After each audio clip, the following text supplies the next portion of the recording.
Hey everyone, Isaiah here at Sophos Survival. I've got my trusty assistant Hazel. I like to call her Squishy. In this video, we're gonna do freeze-dried white chicken chili. Don't forget, at the end of the video, I'm gonna have some extra content for you. Also, keep an eye in the description of the video. We're gonna have a link to the website where you can download the PDF and the recipe for this. Let's get to it.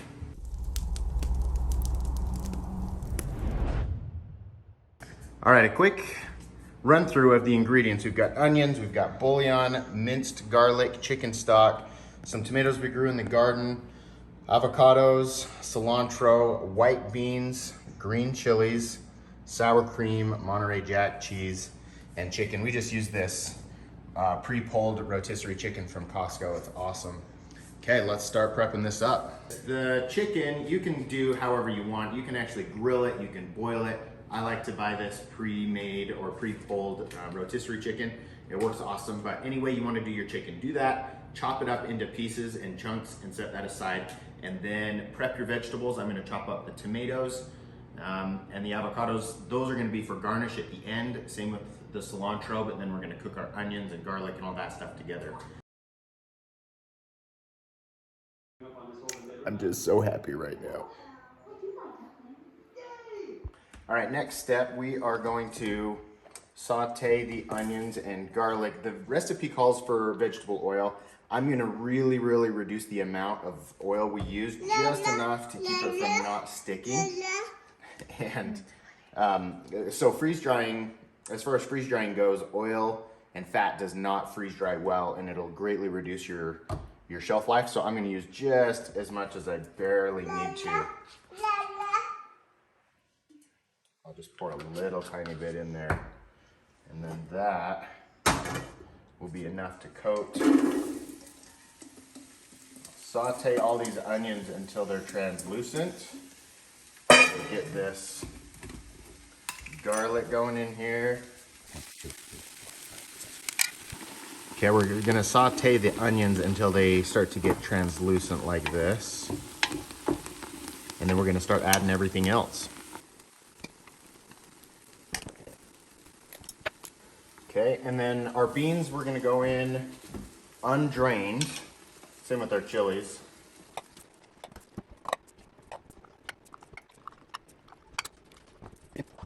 By the way, I think I forgot to mention, this recipe is doubled. We're doing extra so that we can freeze dry some and then eat some for ourselves. Chicken stock. Stir that all together. Oh, I want to eat it right now. Okay, last thing we'll add, the recipe calls for some extra bouillon. All right, so we add that bouillon and we're gonna let this thing simmer for about 45 minutes. While that's going, we're gonna prep up some of our other ingredients. Hot. Oh, what is it?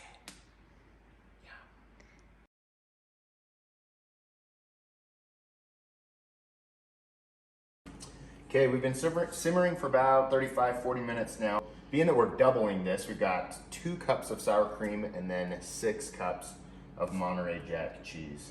It's one of the things I love about chili because it's really hard to screw up, to be honest. You just kind of pour these ingredients in. This is awesome. So as you get this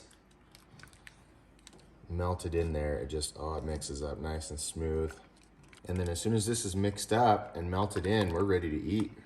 All right, guys, we are done. Okay, so we've got tomatoes here. I don't want tomatoes. My wife does not like tomatoes, so that one's mine. I'm gonna go cilantro. Avocado. All right, let's eat this mess. Oh, so good. Throw some tortilla chips in there, or dip with those. So good. Taste test, here we go. So good. So good. Mm-hmm. Oh my gosh.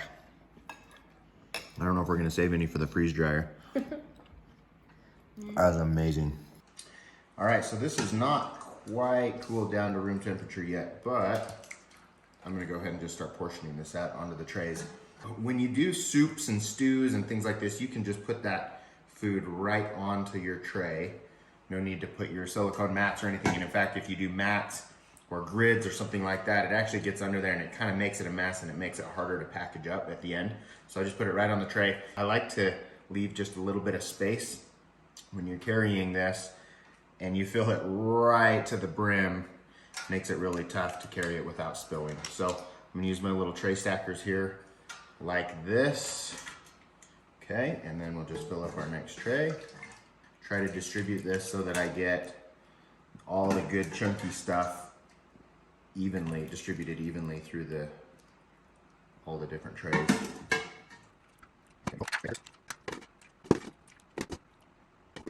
Okay, that leaves me just enough to have some more leftovers, and then I'm actually gonna do just 3 trays worth of chili, and the 4th tray I'm gonna do some avocado, and we'll do that separately so that it doesn't get in there with the chili and get all soggy. So for the avocado part, I'm gonna use my tray grids, and these are awesome. These are available on our website, but they are super cool because they're flexible, they're dishwasher safe. They've got these little legs on them, and it allows for just a little bit of extra airflow underneath. You can also use parchment paper or the silicone mats, but I like using these grids. Another kind of cool benefit of these is when it's done freeze drying, you can just pick that thing up and pour that right into your Mylar bag, and it just makes packaging super simple. Okay, so 2 of those fit in a medium tray, and let's just go ahead and start slicing these. We'll put them on there. All right, so now that things have cooled down, let's garnish these babies up. I'm just gonna sprinkle some tomatoes on here.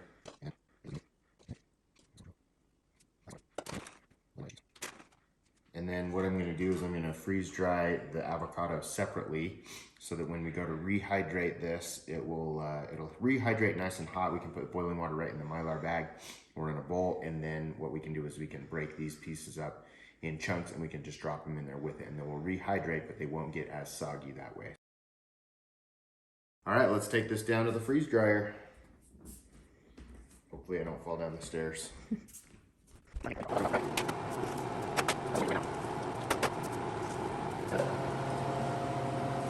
Continue.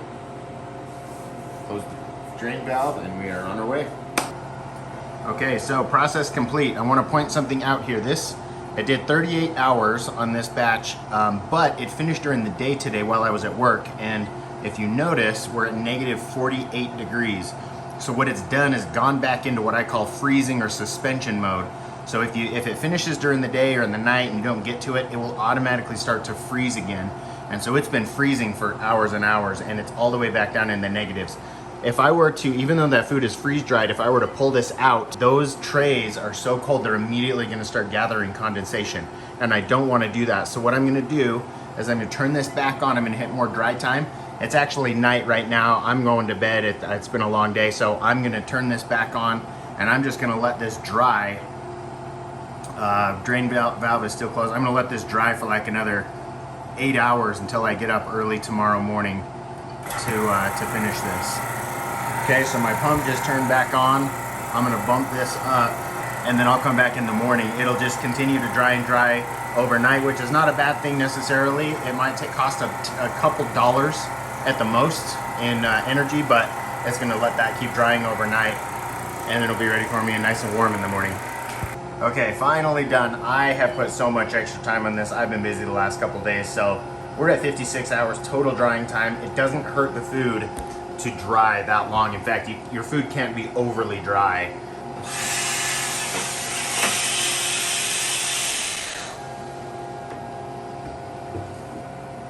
But let's test it out. I like to take each tray and just kind of push on it, make sure I don't find any like wet or gushy or soft spots. You can see the whole thing has shrunk down just a little bit. You can see how it's shrunken from the edges a little bit there. Totally normal, that's what it's supposed to look like. And by the way, these little tomatoes and everything is just totally crispy. It's like styrofoam, that's exactly what you want. The cheese is all freeze dried really well.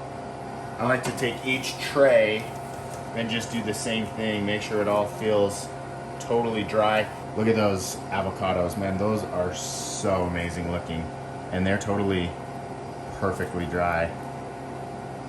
Amazing, amazing. All right, let's package these babies up. All right, so I am a huge fan of these gusseted Mylar bags. These ones you can find on our website, sophossurvival.com. I like them because they are gusseted on the bottom. If you just push your hand in here and you open it up, they stand up on their own and they hold a lot more volume because of that. And they have a resealable Ziploc top. So I'll show you in a minute, but you put your food in there. It's really nice to be able to zip that back up. I'm gonna do the avocado separate because I want to, when I go to rehydrate them, I don't know that I necessarily want to put boiling water in with those avocados because I don't want them to turn mushy.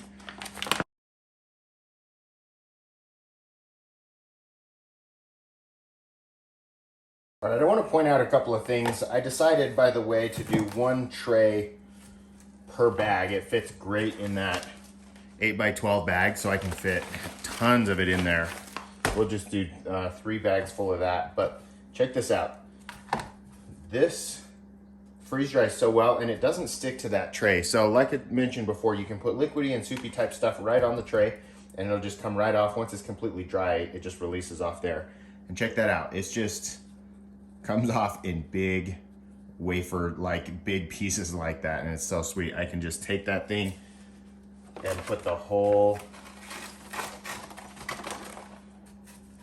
chunk right in there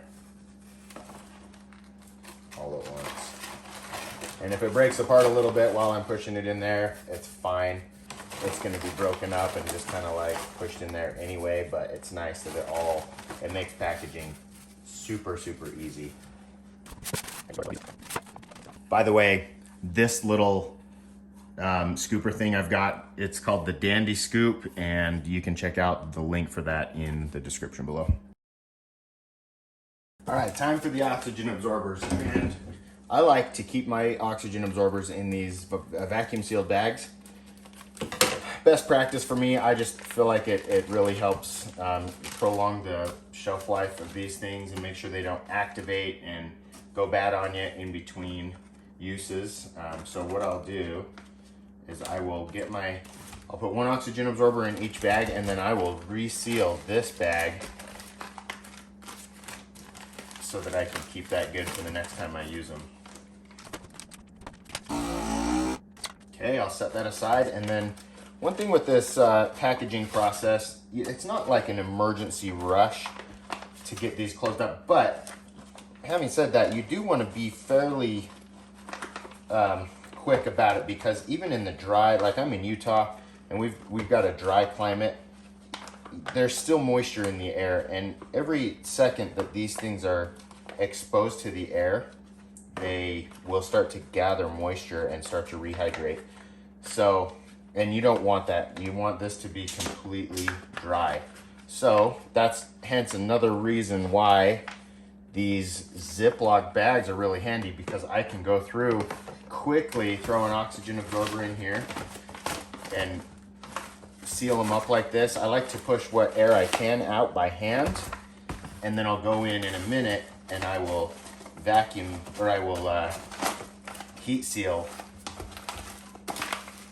and give it that permanent seal. Once that oxygen absorber activates, it will actually suck it down just a little bit more. It will not be vacuum sealed, but it will appear as though it's been sucked down a little bit.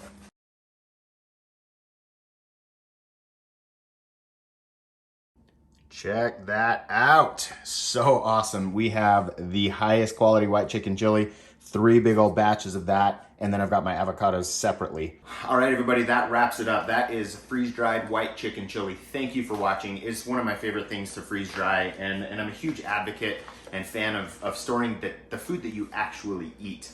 I think in a emergency, a crisis, call it a grid down situation, or even a food shortage, or things get tight, things get lean, somebody loses a job and you lose income and you need to rely on your food storage, freeze-dried food is a really good way to go, because you know that it's the type of food that you already eat as a family, and that it's quality. Hopefully you enjoy your own home cooking, because that's what this is. And so it's just, in my opinion, the best way to store food. So if you are considering buying a freeze dryer, contact us. We are a Harvest Right dealer, and you can come in if you're local. You can stop in our store. We have them on display. You can come and ask us all the questions touch it, feel it, look at it before you decide to purchase. If you're online or you're far away, you can still reach out to us, ask us any questions you want. We can ship these things.